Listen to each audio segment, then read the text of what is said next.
Dans les années 60, de grands changements ont lieu au Québec. Avant cette période, la communauté religieuse s'occupait des pauvres, de la santé, de l'éducation.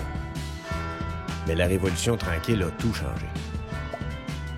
Les premiers organismes communautaires apparaissent à cette époque, en même temps que certains programmes sociaux, comme l'assurance maladie. Dans ces nouveaux groupes, les personnes décident ensemble comment se prendre en charge et traverser leurs difficultés. Elles s'entraident, essaient de comprendre les causes de leurs problèmes et défendent leurs droits pour s'en sortir. Avec les années, les organismes se sont multipliés et ont aidé différents groupes de la population.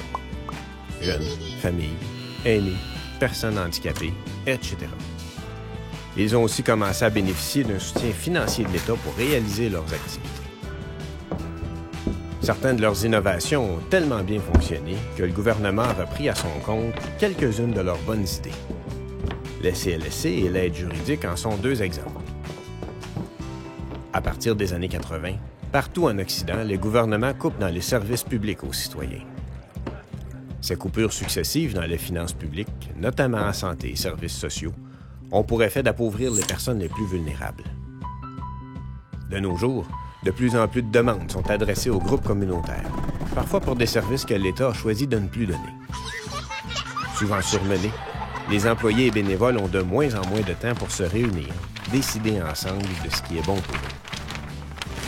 Certains se disent « Tant pis, il faut aider le plus de gens possible. On doit accepter le financement de tous les bailleurs de fonds. » D'autres se demandent « Mais comment défendre les droits des gens si nous sommes engouffrés dans une course au financement? Comment travailler contre la pauvreté ou informer notre conseil d'administration si nous n'avons plus le temps de réfléchir ensemble aux enjeux? » À la croisée des chemins entre deux traditions, une de mobilisation et de revendication sociale et une de service, comment les organismes vont-ils évoluer? Et vous, qu'en pensez-vous? Quels sont vos souhaits, vos projets pour les organismes du Québec?